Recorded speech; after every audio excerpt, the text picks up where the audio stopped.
Hello students. In today's session, we are going to discuss the general utility services. Okay na? Already మనం functions of bank చూసాం అనుకుంటున్నా. Primary functions ఉన్నాయి, secondary functions ఉన్నాయి కదా. So last class లో ఏం చేసాం మనము in secondary functions కదా. సెకండరీ ఫంక్షన్స్ లో మనం ఫస్ట్ ఏజెన్సీ ఫంక్షన్స్ గురించి డిస్కస్ చేసాం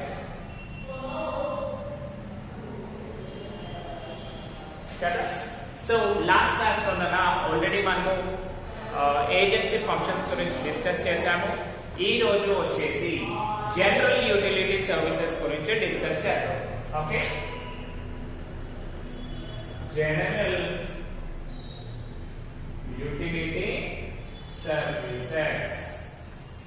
Okay, so according to our safety, మన పర్పస్ కోసం బ్యాంక్స్ ఏం చేస్తున్నాయి కదా, some of the agency functions perform చేస్తాయి కదా. బట్ ఇప్పుడు చూసుకుంటే మోడర్న్ టెక్నాలజీలో కాంపిటీషన్ అనేది చాలా చాలా వాస్ట్ గా డెవలప్ అయ్యింది కదా. సో కాబట్టి బ్యాంక్స్ ఏం చేస్తున్నాయి అంటే in order to attract the customers, ఆ కస్టమర్స్ ఎప్పుడైతే హ్యాపీగా ఉంటారో అప్పుడే ఆ బిజినెస్ సక్సెస్ఫుల్ గా రన్ అవుతుంది. రైట్, మీన్స్ బ్యాంక్స్ లో మేజర్ గా సక్సెస్ఫుల్ బ్యాంకింగ్ అంటే ఏంటి, దాంట్లో ఎప్పుడు కూడా డిపాజిట్స్ అనేవి మాక్సిమం ఉండాలి. ఓకేనా. So a bank is said to be successful when it has more deposits. ఓకేనా, based on the deposits only we consider that is a good bank or bad bank, because the deposits ఎప్పుడు పెరుగుతాయి, ఎప్పుడైతే customer హ్యాపీగా ఉంటాడో and when he feel trust of that company, that is a bank కదా. So in order to facilitate good services for the customers, first ఏం చేస్తుందన్నా అంటే it's giving lock-up facility. Okay na? Banks are giving lock-up facility. So first benefit it is giving is lock-up facility. So lock-up facility ఏంటన్నా అంటే ఇప్పుడు చూడండి, customers కి gold కావచ్చు, silver కావచ్చు, shares and debentures కావచ్చు, lots of things, valuable things ఉంటాయి. అవన్నీ తను ఇంట్లో పెట్టుకుంటే సేఫా కాదు, డెఫినెట్లీ కాదు కదా. అందుకనే బ్యాంక్స్ ఏం చేస్తున్నాయి అంటే they are providing him lockup facility. ఇప్పుడు చూడండి అన్న, నార్మల్ గా చూడండి, మీరు ఎక్కడైనా ఇంట్లోనే బంగారం స్టోర్ చేసి పెట్టారనుకోండి, ఏం కావచ్చు, అవి థెఫ్ట్ అయ్యే ఛాన్సెస్ ఉంటుంది కదా.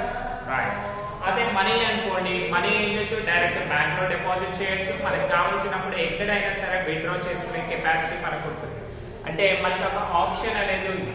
కానీ వేరే జ్యువెలరీ విషయానికి వచ్చామనుకోండి, అది పాసిబుల్ అనేది కాదు. మెయిన్ గా ఏం చేయాలి, మనం ఎక్కడైనా సెక్యూర్ గా డిపాజిట్ అన్నా చేయాలి, లేదు అంటే వేరే దాంట్లో పెట్టి ఇంట్రెస్ట్ ఫ్రీ అమౌంట్ అన్నా తీసుకోవాలి. సో వీళ్ళకు అమౌంట్ అనేది అవసరం లేదు, జస్ట్ ఉన్న వాటిని సెక్యూర్ చేసుకోవాలి అనుకుంటారు. అలాంటప్పుడు ఆ కస్టమర్స్ కి ఏం చేస్తుందన్న banks, it is giving locker facility కదా. సో లాకర్ ఫెసిలిటీస్ ఇవ్వడం వల్ల ఏంటి అంటే వాళ్ళకి సంబంధించిన వాల్యుబుల్ థింగ్స్ అన్ని కూడా, గోల్డ్ కావచ్చు, సిల్వర్ కావచ్చు, జ్యువెలరీ, దట్ ఈస్ జెమ్స్, వజ్రాలు ఉంటాయి కదా. సో చాలా మంది ఏం చేస్తారు, వాళ్ళకి సంబంధించిన లాకర్స్ లో పెట్టేస్తారు. ఇప్పుడు చూడండి, సింపుల్ గా చూసుకుంటే మీరు ఎప్పుడు అయినా సరే ఒక ఐటీ రైట్స్ అవి అంటారు కదా, అప్పుడు చూడండి కదా, మాక్సిమం మీ లాకర్ కీస్ ఏవి అని అడుగుతారు. ఎందుకు అంటే మాక్సిమం వాళ్ళు దాచిపెట్టేది అంతా కూడా అందులోనే. ఎంత ఎందుకన్నా మనకి కావాల్సిన ల్యాండ్ డాక్యుమెంట్స్ కూడా ఉంటాయి కదా, అవన్నీ కూడా మీరు లాకర్స్ లో స్టోర్ చేసుకునే కెపాసిటీ ఇస్తుంది ఎవరు, మన banks. Next one, second thing వచ్చేసి travellers cheque and credit cards.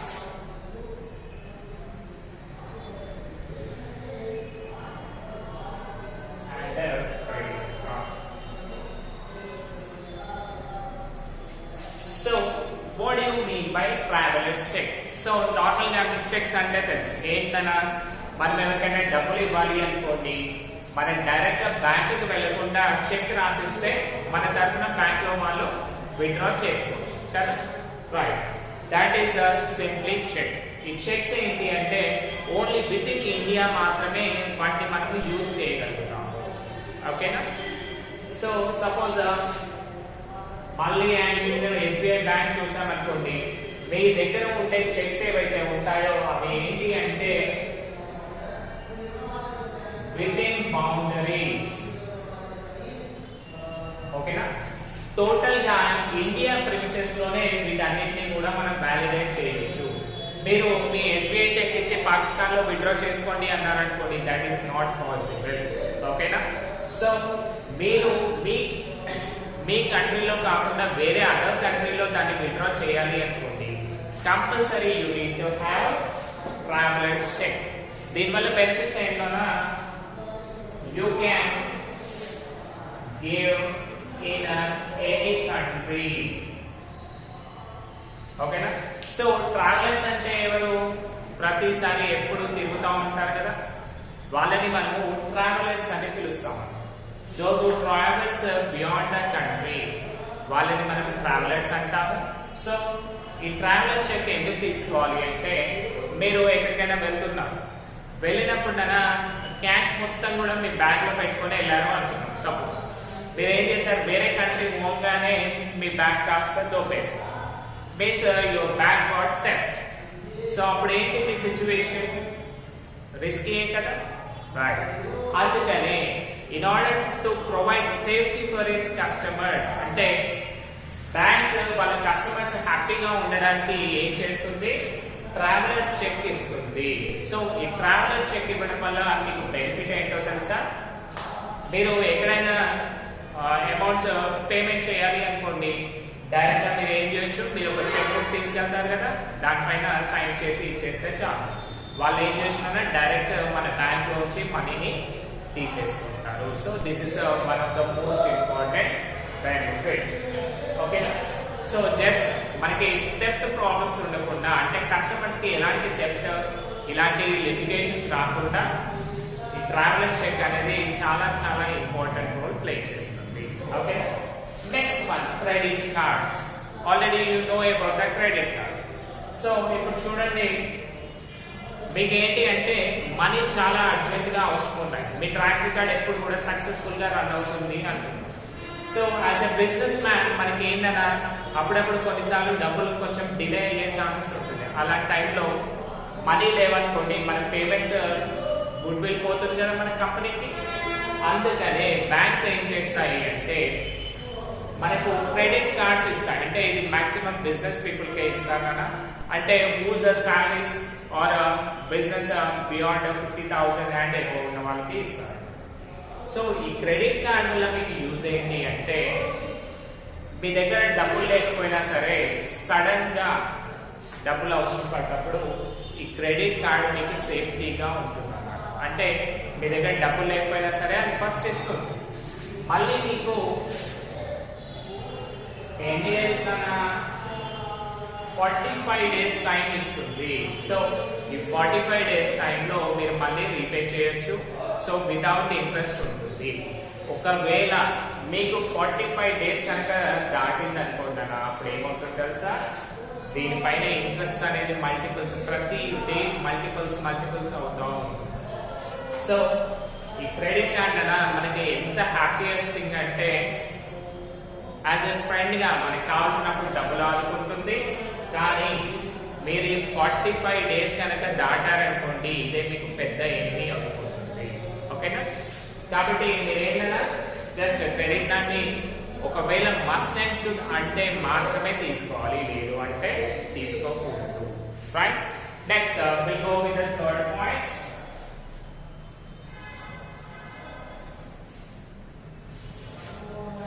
Third point ఏంటన్నా, లెటర్ ఆఫ్ క్రెడిట్.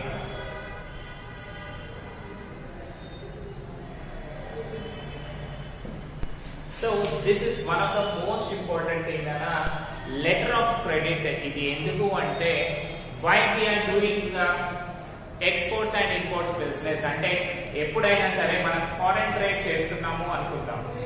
సో ఆ అమౌంట్ అనేది డైరెక్ట్ గా పంపించలేం కదా, కాబట్టి ఈ లెటర్ ఆఫ్ క్రెడిట్ బ్యాంక్ ఇస్తుందనా, దీనివల్ల మనం ఏం చేయొచ్చు అంటే మన ఇంపోర్టర్ ఎవరైతే ఉంటారో, మన ఇంపోర్టర్ కానీ మన ఎక్స్పోర్టర్, సో మనం వేరే వాళ్ళ దగ్గర పర్చేస్ చేస్తున్నాం అనుకోండి, అతను ఏమంటాడు, మరి నాకు డబ్బులు ఎలాగా అని అడుగుతాడు కదా, అది రిస్కే కదా. అందుకనే బ్యాంక్స్ ఏం చేస్తాయి అంటే లెటర్ ఆఫ్ క్రెడిట్ ఇస్తుంది. ఈ లెటర్ ఆఫ్ క్రెడిట్ వల్ల ఏంటి అంటే మీరు ఈ అమౌంట్ ఇతను పే చేయగలుగుతాడు మీకు అని importer bank and exporter bank. Suppose India నుంచి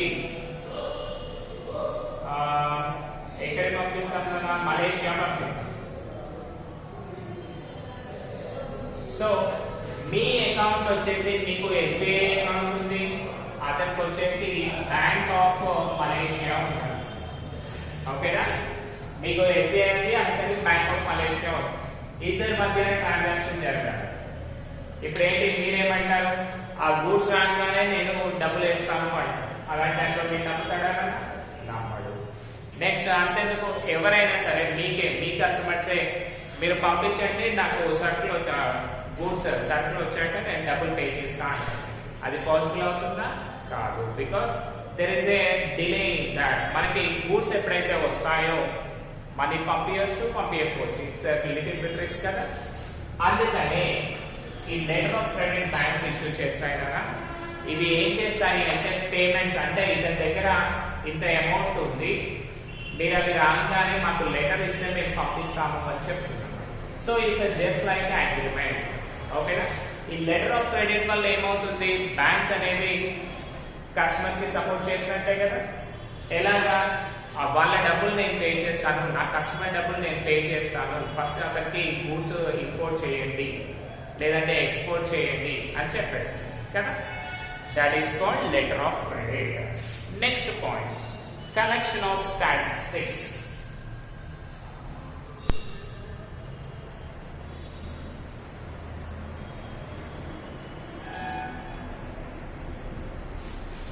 Statistics reports అంటే analysis of all the payments and receipts. So చూడండి, banks collect statistics giving important information relating to trade, commerce, industry, money and banking. They also publish valuable journals and bulletins containing articles on economic and financial matters. So A business person అయినా సరే ప్రతిరోజు ఏం చేస్తాడు, ఈరోజు share values ఎంత ఉన్నాయి, debenture values ఎంత ఉన్నాయి, ఎక్కడ పర్చేస్ చేస్తే బాగుంటుంది, నెక్స్ట్ ట్రాన్స్పోర్టేషన్ ట్రేడ్ యూనియన్స్ ఎలా చార్జ్ చేస్తున్నాయి, డీజిల్ రేట్ ఎంత, పెట్రోల్ రేట్ ఎంత కదా. Next all these things, A industry growth rate లో ఉంది, ఇంకో ఏ ఇండస్ట్రీ తక్కువలో ఉంది, ఇవన్నీ కూడా యాజ్ ఎ బిజినెస్ మ్యాన్ ఎవరైతే ఉంటారో వాళ్ళు ప్రతిరోజు కూడా వాటిని ఇంటరాక్ట్ చేస్తూ ఉంటారు. Why to track them? Because investor ఏం చేస్తానన్నా వచ్చిన ప్రాఫిట్ ని మళ్ళీ రీఇన్వెస్ట్ చేస్తాడు. మనం ఏం చేస్తాం, వచ్చిన శాలరీని ఖర్చు పెట్టేసుకుంటాం కదా. కానీ ఇన్వెస్టర్ మైండ్ సెట్ ఎలా ఉంటుంది అంటే వచ్చిన డబ్బులు మళ్ళీ మళ్ళీ మళ్ళీ మల్టిపుల్ అలా పెంచుకుంటూ వెళ్తాడు. ఓకేనా, దానివల్లే వాళ్ళు ఎప్పుడు కూడా సౌండ్ గా సక్సెస్ఫుల్ గా ఉండగలుగుతున్నారు. సో ఇప్పుడు చూడండి అలా మనకి సింపుల్ గా రిలయన్స్ తీసుకున్నాం. వీళ్ళు ఏం చేశారు, ఫస్ట్ వీళ్ళకి టెక్స్టైల్ షాప్ ఉండేది, బట్టల షాప్ ఉండేది. బట్టల షాప్ నుంచి ఏం చేశారు, దాన్ని పెద్దగా చేశారు, బిగ్ టెక్స్టైల్ కంపెనీ చేశారు. ఆ తర్వాత పెట్రోల్కి వచ్చారు, పెట్రోల్ పంప్ తీసుకున్నాను. పెట్రోల్ అయిపోయాక మళ్ళీ ఏం చేశారు, vegetables, that is super market లోకి వచ్చారు కదా. మళ్ళీ క్లాత్, రిలయన్స్ ఫ్రెండ్స్ ఉంది కదా. అంటే ఇప్పుడు చూడండి డిఫరెంట్ ప్యాటర్న్స్. బట్ వాళ్ళు ఏం చేశారు, వాళ్ళ ప్రాఫిట్స్ ని వాళ్ళ దగ్గరే ఉంచుకోకుండా మల్టిపుల్స్ చేస్తూ వాళ్ళు ఒక సక్సెస్ఫుల్ బిజినెస్ మ్యాన్స్ అయ్యారు. సో ఇప్పుడు మనకి బ్యాంక్స్ ఏం చేస్తున్నాయి, కలెక్షన్ ఆఫ్ స్టాటిస్టిక్స్. దేని రేట్స్ ఎలా ఉన్నాయి, దేని గ్రోత్ రేట్ ఎంత, అవన్నీ కూడా మనకి కళ్ళకు కట్టినట్టుగా అంటే కస్టమర్స్ కి ఏవైతే ఇన్ఫర్మేషన్ కావాలియో అదంతా కూడా ఫేర్ గా ఇచ్చేస్తుంది అన్నమాట. అంటే పర్ఫెక్ట్ మ్యాటర్స్ ఇచ్చేస్తుంది. దానివల్ల ఏంటి, కస్టమర్ కూడా వాటిని బేస్ చేసుకొని, ఓకేనా, కస్టమర్ వాటిని బేస్ చేసుకొని దేంట్లో ఇన్వెస్ట్ చేస్తే బాగుంటుంది, దేంట్లో ఇన్వెస్ట్ చేయకపోతే బాగుంటుంది, అవన్నీ కూడా ముందే అనలైజ్ చేసుకుంటాడు. ఓకేనా, right. Next one, acting referee.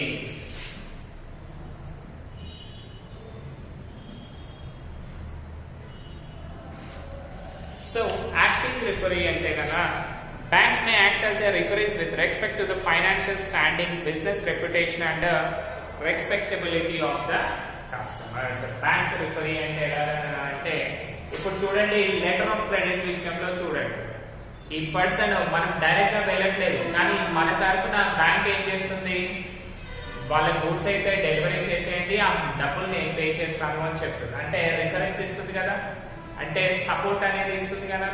అది ఇప్పుడు చూడండి, మనకి ప్రాక్టికల్ మన జనరల్ లైఫ్ లో చూసామనుకోండి, ఏంటి, మీరు ఒక బైక్ కొనాలి అనుకుంటారు, బైక్ లో డబ్బులు ఉంటే ఏం చేస్తానన్నా నెట్ పేమెంట్ చేస్తాను, కానీ మన దగ్గర డబ్బులు లేనప్పుడు ఏం చేస్తాము, ఈఎంఐ బేసిస్ లో తీసుకుంటాము.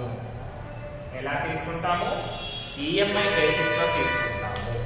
ఈఎంఐ బేసిస్ లో అంటే వాళ్ళు డైరెక్ట్ ప్రతి నెల మన ఇంటికి వచ్చి తీసుకుంటారా డబ్బులు? లేదు, మన బ్యాంక్ వచ్చే తీసుకుంటారు కదా. సో బ్యాంక్ నుంచి వాళ్ళు ఆటో డెబిట్ చేసేస్తారు. అంటే ఇక్కడ బ్యాంక్ చూడండి మనకి ఏం చేస్తుంది, రిఫరెన్స్ గా వర్క్ చేస్తుంది. వాళ్ళ డబ్బులు నేను పే చేస్తాను, ఓకేనా. సో మీరు ఒక లెటర్ ఇవ్వండి, దాన్ని పే చేసుకొని నేను ప్రతి నెల మీ డబ్బులు మీకు ఇచ్చేస్తాను అని చెప్పి, అంటే it is acting as a referee. మనకి ఏదైనా బిజినెస్ ఉన్నాయనుకోండి, ఇప్పుడు బిజినెస్ మ్యాన్స్ కి కూడా ఏం చేస్తుంది, నాకు బ్యాంక్ లో కరెంట్ అకౌంట్ ఉంది, సో మీకు ఎప్పుడైతే పేమెంట్స్ కావాలో అప్పుడు చెప్పండి, నేను దాంట్లో నుంచి ట్రాన్స్ఫర్ చేస్తాను అని చెప్పేసి కదా. This is called acting referee. అంటే వాళ్ళకి సపోర్టివ్ గా ఉంటుంది, కస్టమర్ బిజినెస్ లో కూడా ఇది హెల్ప్ఫుల్ గా ఉంటుంది. Okay, next one, under writing securities.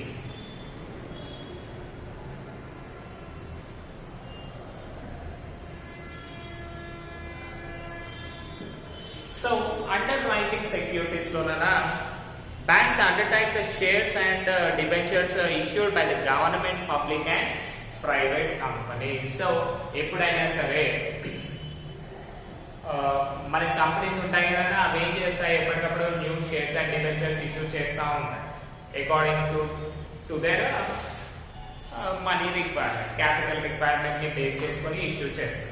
So అవన్నీ కూడా ఇవి అండర్ రైటర్స్ గా వర్క్ చేస్తాయి. అంటే మీరు చూడండి, డైరెక్ట్ స్టాక్ ఎక్స్చేంజ్ లో కాకుండా మళ్ళీ ఆ స్టాక్ ఎక్స్చేంజ్ ఏం చేస్తాయి, కొన్ని బ్యాంక్స్ కి లింక్స్ పెడతాయి. సో మీరు ఏం చేయొచ్చు, ఆ లింక్డ్ బ్యాంక్స్ లోకి వెళ్ళి కూడా మీ షేర్స్ అండ్ డిబెంచర్స్ ని పర్చేస్ చేయవచ్చు, ఓకేనా. సో అది కూడా ఏం చేస్తుందన్నా మీకు అప్రూవల్ లాగా ఇస్తుంది అన్నమాట. సో దానివల్ల ఏంటి, మీరు హ్యాపీగా మీ ఇంటి దగ్గరే కూర్చొని మీ నియరెస్ట్ బ్యాంక్ లోనే అన్ని వర్క్స్ కూడా చేసుకోవచ్చు. Okay, next one, gift checks.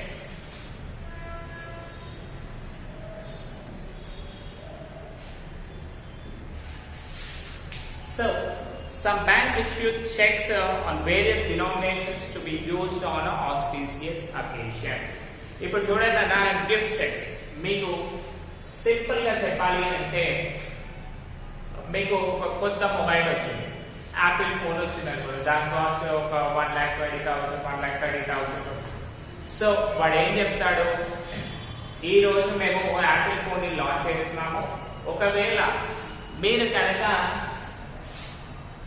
SBI card తో కొంటే 15,000 రూపీస్ ఆఫ్ అని పెడతారు, అవునా కదా. నెక్స్ట్ జనరల్ గా చూసేది మనము ఐసిఐసిఐ బ్యాంక్. ఐసిఐసిఐ బ్యాంక్ కొనండి 7,500 రూపీస్ ఆఫ్ అంట. అంటే ఏం చేస్తుందన్నా, మన బ్యాంక్స్ ఏం చేస్తున్నాయి, మనకి గిఫ్ట్ చెక్స్ ఇస్తున్నాయి. ఇప్పుడు ప్రజెంట్ సిచ్యువేషన్ చూస్తే డైరెక్ట్ ఇచ్చేస్తాయి. అంతకుముందు ఏంటి అంటే, మీరు కనుక ఈ టైంలో పేమెంట్ వాడితే మీకు డబ్బులు అనేవి వాపస్ చేస్తాము అని అనేది. ఇప్పుడు ఫోన్ పే గూగుల్ పేలో మనకి స్క్రాచ్ కార్డ్స్ వచ్చేవి కదా. స్క్రాచ్ కార్డ్స్ అంటే ఏంటి? Just like gift checks. అంటే మనం పే చేయాల్సిన అమౌంట్ కి మనం పే చేసినందుకు కాను మళ్ళీ మనకు రిటర్న్ బ్యాక్ క్యాష్ ఇస్తుంది. That is cash back amount. So వాటిని మనము గిఫ్ట్ చెక్స్ అని పిలుస్తాం. ఓకే. సో ఇక చూడండి ఎస్బీఐ ఏం చేసిందన్నా 50,000 ఆఫ్ అంటే 15,000 గిఫ్ట్ చెక్స్ ఇచ్చి మళ్ళీ అవి రెగ్యులర్ గా ఇస్తాయా? ఇవ్వవు. ఎప్పుడైనా అకేషన్స్ అయినప్పుడు Diwali offer, Sankranti offer, Ugadi offer, ఇలా అంటే ఏదో ఒక స్పెషల్ డేని పెట్టుకొని ఆ అమౌంట్స్ అనేది ఇస్తుంది. సమ్ టైమ్స్ చూడండి కదా మనకి 2020 అనుకోండి, న్యూ ఇయర్ స్టార్టింగ్ లో ఏం చేశారు? మీరు ఏదైనా కొనండి మీకు ఈ రేట్ లోనే డబ్బులు ఇచ్చేస్తాము. ఓకే. ఒకవేళ అది బిగ్ అమౌంట్ అనుకోండి మీకు 2020 ఆఫ్ అని ఇచ్చేస్తారు. అది కాలేదనుకోండి మీరు బైక్ కొనండి, just pay 2020 and get bike for your new year అంట. ఆ న్యూ ఇయర్ కి మనం తీసుకెళ్తాము, తర్వాత మళ్ళీ వాళ్ళు ఈఎంఐస్ మనకి కట్టించుకుంటారు కదా. So gift cheques are nothing but occasional గా మనం ఏవైతే తీసుకుంటామో, అకేషనల్ గా మనకి బ్యాంక్స్ మనకి ఏవైతే గిఫ్ట్స్ ఇస్తాయో అంటే క్యాష్ బ్యాక్స్ ఇస్తాయో వాటిని మనము గిఫ్ట్ చెక్స్ అని పిలుస్తాం. Okay. Now coming to the last one, accepting bills of exchange.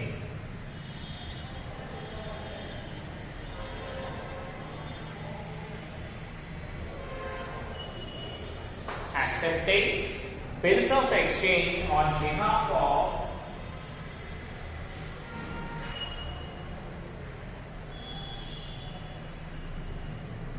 customer. Okay. So sometimes banks accept bills of exchange internal as well as foreign on behalf of the customers. It enables customers to import goods. So ఇక్కడ bills of exchange అంటే ఏంటన్నా మనం ఏం చేస్తాము? Checks కానివ్వండి, DDs కానివ్వండి, demand drafts కానీ వీటన్నిటిని కూడా మనము బిల్స్ ఆఫ్ ఎక్స్చేంజ్ అని పిలుస్తాం. అంటే in place of cash we are exchanging bills. ఓకేనా. సో కస్టమర్ ఏంటి? ఇంటర్నల్ ట్రేడ్ అంటే విత్ ఇన్ ద నేషన్ చేయొచ్చు, లేదంటే ఫారెన్ ట్రేడ్స్ కూడా చేయొచ్చు. సో అలాంటి టైంలో అతను ఏంటన్నా ప్రతిసారి కూడా క్యాష్ ఇచ్చి గూడ్స్ తీసుకునేంత కెపాసిటీ ఉండదు కదా. Because every business man will have lots of dealings in one day. ఇప్పుడు చూడండి వాడు పర్సనల్ గా వెళ్ళాలి అనుకోండి, ఏమవుతుంది? డైలీ 1 or 2 ట్రాన్సాక్షన్స్ మాత్రమే చేయగలరు కదా. సో అదే డిమాండ్ డ్రాఫ్ట్స్ ఉంటే ఏంటి? డైరెక్ట్ గా అకౌంట్ పే రాసిస్తాడు, అంటే ఎవరికి కావాలో వాళ్ళకే అమౌంట్ వెళ్తుంది, అండ్ త్రూ వాళ్ళ ఎంప్లాయీస్ తో కూడా వాటిని సెండ్ చేసేంత ఛాన్సెస్ ఉంటాయి కదా. సో ఈ సర్వీసెస్ లో మనకి ఏం చేస్తుంది? ఇంకోటి బిల్స్ ఆఫ్ ఎక్స్చేంజ్ ప్రొవైడ్ చేస్తుంది. దీనివల్ల కస్టమర్ కూడా ఎప్పటికప్పుడు సాటిస్ఫైడ్ గా ఉంటాడు, అండ్ అతని పేమెంట్స్ అన్ని కూడా డైరెక్ట్ గా అతనే చేయకుండా బ్యాంక్ కూడా చూసుకుంటుంది. సో అతని ఆ బ్యాంక్ ఏం చేస్తుంది? మీరు అది పంపించండి, అంటే మీరు ఎంత అమౌంట్ పే చేయాలో అది పంపించండి, నేను వాళ్ళకి డబ్బులు ఇచ్చేస్తాను అని చెప్తాను కదా.